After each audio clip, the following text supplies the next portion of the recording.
La homosexualidad es el secreto mejor guardado en la Biblia.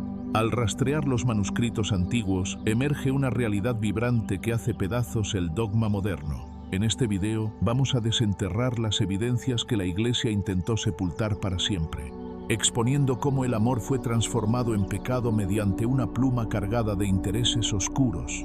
Es hora de que la verdad salga a la luz. A lo largo de los siglos, la humanidad ha buscado en los textos sagrados una brújula para entender el comportamiento y los afectos. Sin embargo, existe una diferencia abismal entre lo que el texto original respira y lo que la doctrina ha impuesto. Para comprender el secreto que ha sido ocultado, debemos alejarnos de los prejuicios modernos y sumergirnos en el pensamiento del mundo antiguo, donde la identidad sexual no se definía por categorías cerradas, sino por roles de poder y dinámicas sociales que nada tienen que ver con el amor genuino entre personas del mismo sexo. Es fascinante observar cómo la historia se escribe a través de las omisiones. Tras décadas de investigación arqueológica y lingüística, los eruditos han descubierto que las palabras que hoy traducimos como homosexualidad en nuestras Biblias modernas no aparecieron en las traducciones hasta mediados del siglo XX. Antes de 1946, el término simplemente no figuraba en las versiones más respetadas. Esta es una de las primeras grietas en el muro de silencio que la Iglesia ha intentado mantener. La pregunta que surge de inmediato es qué términos estaban allí antes y por qué fueron sustituidos por una palabra que carga con tanto estigma contemporáneo. Es vital comprender que la traducción es un acto político. Al introducir conceptos modernos en textos antiguos, se altera la percepción del lector y se moldea su juicio moral de manera artificial. Al explorar el Antiguo Testamento nos encontramos a menudo con la narrativa de Sodoma y Gomorra. Durante siglos se nos ha enseñado que el pecado de estas ciudades era la homosexualidad. No obstante, al analizar el texto con rigor y honestidad, la propia Biblia se contradice con esta interpretación dogmática. El profeta Ezequiel, al hablar de la caída de Sodoma, menciona claramente que su pecado fue el orgullo, la abundancia de pan y la falta de ayuda al pobre y al necesitado. El secreto que se ha intentado ocultar es que el verdadero pecado era la falta de hospitalidad y el abuso de poder, no la orientación de los afectos. La hospitalidad era el valor supremo en el desierto, y amenazar con violar a un forastero era la máxima expresión de humillación política, un acto de violencia que la Iglesia decidió sexualizar para sus propios fines de control. Después de este hallazgo, entendemos que la interpretación ha sido moldeada por una visión patriarcal que buscaba proteger la estructura familiar tradicional por encima de la justicia social. Continuando con esta investigación, debemos hablar de las prohibiciones del Levítico. Muchos citan estos versículos como una condena absoluta, pero olvidan el contexto de santidad ritual del pueblo de Israel.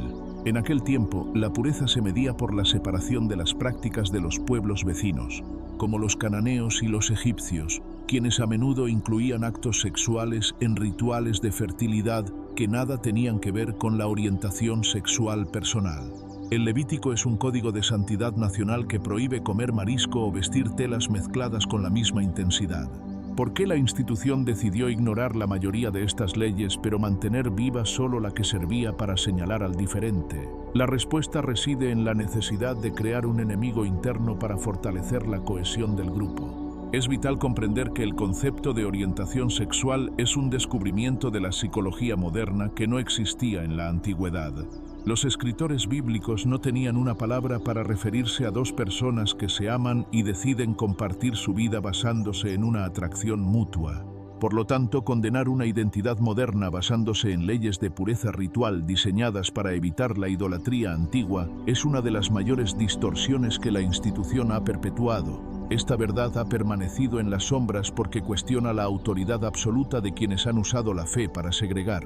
El amor auténtico nunca fue el objetivo de estas prohibiciones, sino la preservación de la pureza ritual del templo, una estructura que ya no rige nuestra espiritualidad actual. Es necesario abrir los ojos ante el concepto de la amistad espiritual en el entorno semítico. En las culturas antiguas, los lazos entre guerreros o compañeros de fe poseían una profundidad que nuestra sociedad hipersexualizada a veces no logra procesar sin prejuicio. La Biblia ensalza estas uniones como reflejos de la lealtad divina. Sin embargo, Al institucionalizarse la fe, la jerarquía eclesiástica comenzó a sospechar de cualquier vínculo emocional que no estuviera bajo su supervisión directa o encaminado exclusivamente a la procreación. Este control sobre el afecto fue una estrategia para asegurar que la lealtad primera del individuo fuera hacia la institución y no hacia otro ser humano de manera autónoma. Pasando al Nuevo Testamento, nos encontramos con el lenguaje de Pablo de Tarso. Aquí el secreto se vuelve aún más técnico y profundo. Pablo utiliza términos como arsenokoitai, una palabra que él mismo parece haber acuñado y cuyo significado exacto ha sido objeto de debate por siglos.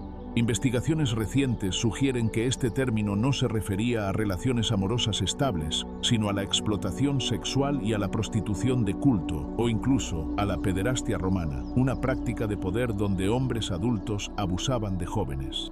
Al traducir esto simplemente como homosexuales, la Iglesia ocultó la condena al abuso para convertirla en una condena a la identidad. Es un giro perverso del lenguaje que protege al abusador histórico y castiga al que ama en libertad. Es asombroso notar cómo el silencio se vuelve selectivo cuando se trata de la gracia. La Biblia también contiene historias de una belleza y una intimidad que desafían las normas tradicionales, como la relación entre David y Jonatán. El texto dice explícitamente que el alma de Jonatán quedó ligada a la de David y que el amor que se tenían era maravilloso, superando al amor de las mujeres. Aunque la doctrina ha intentado reducir esto a una amistad platónica, la intensidad del lenguaje original sugiere una conexión espiritual y física que la Iglesia ha preferido no explorar profundamente para no incomodar sus cimientos morales. No podemos ignorar que el pacto de amor entre estos dos guerreros fue bendecido por la narrativa sagrada, mostrándonos que la divinidad valora la lealtad del alma por encima de las convenciones sociales de género. Otro ejemplo que ha sido mantenido en un perfil bajo es el encuentro de Jesús con el centurión romano. El centurión pide sanación para su país, una palabra griega que a menudo se traduce como siervo o criado, pero que en el contexto militar romano de la época frecuentemente designaba a la pareja masculina más joven. Jesús no solo sanó al joven, sino que elogió la fe del centurión por encima de toda la de Israel. El secreto aquí es que el Mesías no mostró rastro de condena ante una dinámica que, a ojos de los intérpretes modernos, sería motivo de exclusión. La compasión de Jesús no conocía de etiquetas ni de juicios sobre la alcoba de aquellos que buscaban su ayuda con humildad. Este silencio institucional tiene una raíz política clara. Durante la Edad Media y la época de la Inquisición, el control del cuerpo y del deseo era una herramienta de control social absoluta. Al estigmatizar la diversidad sexual, la Iglesia podía ejercer un poder de vigilancia sobre la vida privada de los fieles. La espiritualidad fue reemplazada por la moralidad legalista, y en ese proceso se perdió la esencia de un mensaje que originalmente hablaba de libertad y de que en el espíritu no hay varón ni mujer, sino una unidad trascendente. Se construyeron muros donde antes había puentes y se utilizó el miedo al infierno para acallar la voz de la naturaleza humana que buscaba su expresión más pura en el afecto compartido. Antes de continuar, hazme saber que estás aquí. Escribe en los comentarios tu edad y desde dónde nos ves. Dale me gusta a este video para que esta enseñanza llegue a más personas que lo necesitan. Debemos profundizar en el concepto de los eunucos en las Escrituras. Jesús mismo habla de aquellos que se hicieron eunucos por el reino de los cielos, y en el libro de los Hechos vemos al apóstol Felipe bautizando a un eunuco etíope sin dudarlo. En el mundo antiguo los eunucos representaban una tercera categoría sexual, personas que no encajaban en el binomio tradicional de reproducción. La inclusión inmediata de estas figuras en la Iglesia primitiva es una prueba contundente de que el Evangelio original era radicalmente inclusivo. Sin embargo, la institución posterior borró esta apertura para imponer una visión rígida donde solo la familia reproductiva tenía valor ante los ojos de Dios. El eunuco etíope no fue interrogado sobre su vida sexual ni sobre su anatomía. Su deseo de pertenecer fue suficiente para ser abrazado por la gracia. Esta apertura original nos lleva a cuestionar el lenguaje de la creación.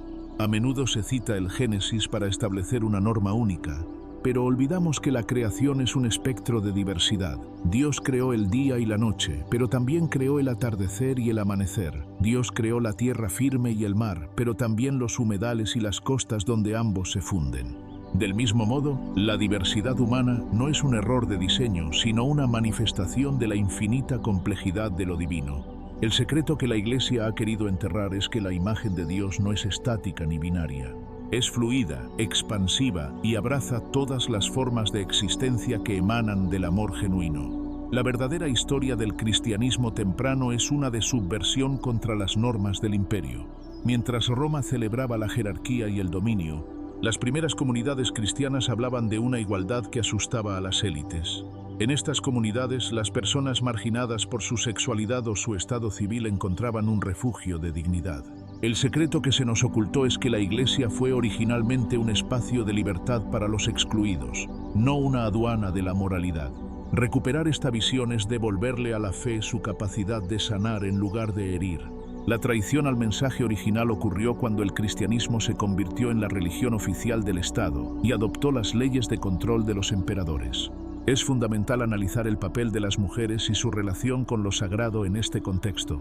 Muchas veces la condena de la homosexualidad ha ido de la mano con la misoginia, relegando el placer y la conexión emocional a un plano secundario frente al deber de la procreación. Al liberar el texto de estas interpretaciones, también liberamos a la mujer y al hombre de roles asfixiantes.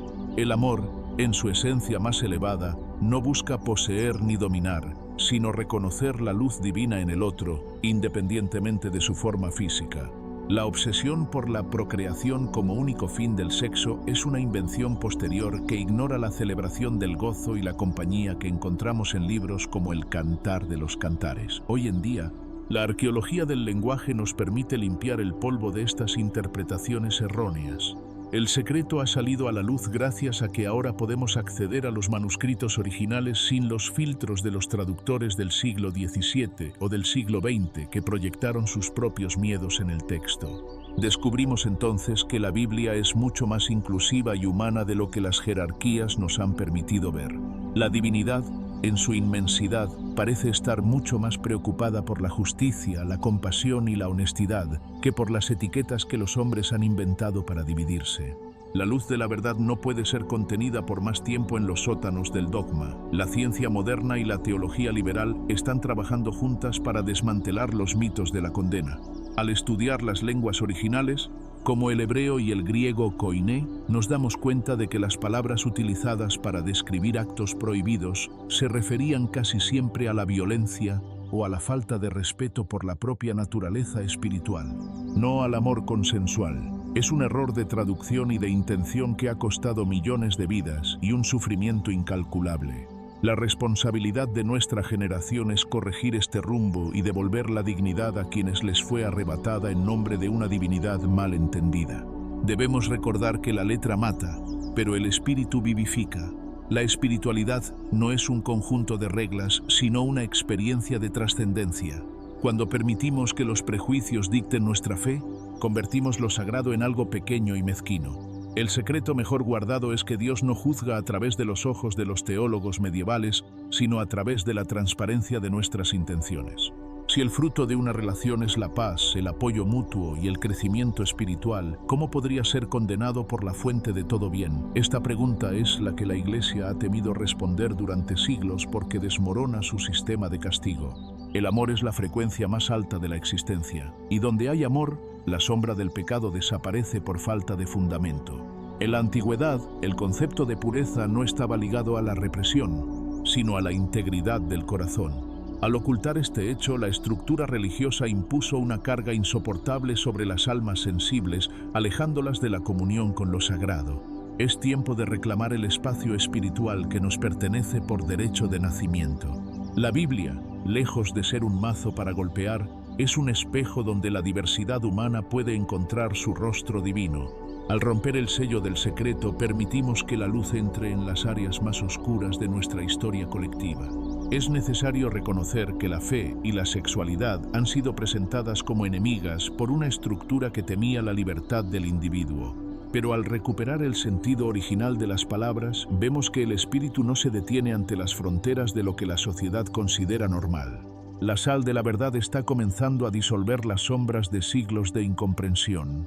Este conocimiento no busca destruir la fe, sino purificarla, permitiendo que cada ser humano pueda acercarse a lo sagrado sin tener que renunciar a la verdad de quien es.